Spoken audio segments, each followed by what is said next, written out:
The temperature registers in just a few seconds, so that makes it safe to be used for agitated patients and also for small children. Reminders when using a tympanic thermometer. Always use probe covers. Use a new one each time you take a new temperature. Gently pull the ear up and back. By doing that, the probe of the tympanic thermometer can follow the normal path of the ear canal. It's also important to be sure that you seal the entire ear canal with the tympanic thermometer to get an accurate reading. Finally, you will press the activation button for the time recommended by the manufacturer.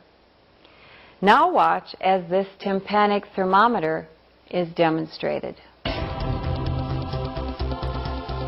Obtain the tympanic thermometer and probe covers. Put on your disposable gloves.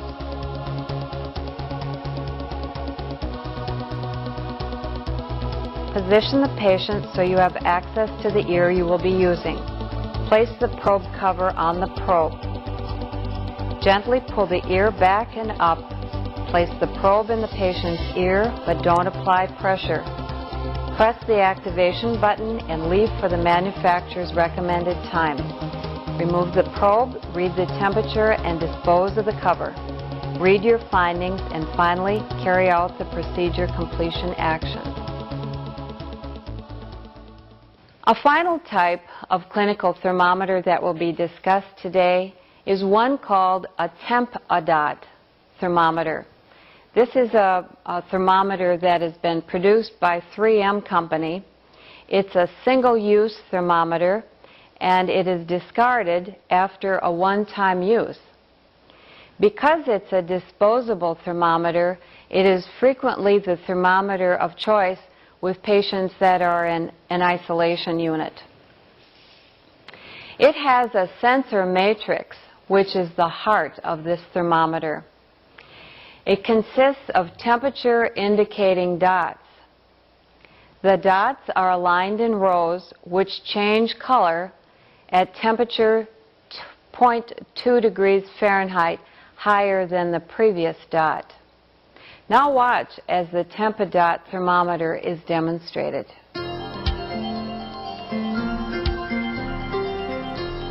Put on your gloves.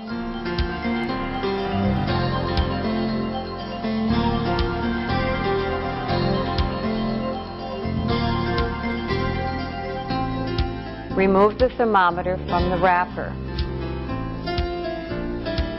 Place under the tongue as far back as possible. Have the patient close their mouth for 60 seconds. Remove from the mouth. Wait 10 additional seconds as some of the blue dots may disappear as the device locks in for accuracy. The last dot, which has turned blue, tells you the patient's temperature. Dispose of the gloves and thermometer in wastebasket and record your results and carry out the procedure completion actions. Recording and reporting responsibilities also go along with temperature taking. Remember to report immediately to the nurse any temperature deviation that is outside of the normal range that we discussed earlier. Remember that the normal range will depend on the site that the temperature was taken.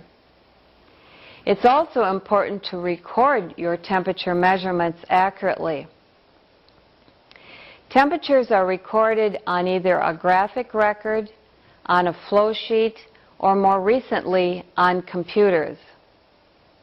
They're recorded in decimals. For example, an oral temperature might be recorded 99.2. A rectal temperature of the same reading would be recorded 99.2 with a capital R following it. An axillary temperature reading 99.2 capital A, and a tympanic temperature may be recorded 99.2 with TY following it. No letter is placed after an oral temperature when it is recorded because it is assumed that the temperature was taken orally unless you indicate otherwise. It is also assumed that the temperature reading is in Fahrenheit rather than centigrade, unless that is noted as a C after the temperature reading is recorded. It is essential that temperatures as well as the other vital signs are measured, reported, and recorded accurately. If at any time you are unsure about the temperature that you have just measured, be certain to report it to the nurse immediately. A change in one vital sign probably is going to signal a change in one or the other vital signs as well. Accurate and timely reporting of abnormalities will contribute to the nurse's ability to assess and evaluate the patient, and it will ensure that prompt attention to the patient's health problems will be given. Thanks for your attention to this videotape about taking a temperature.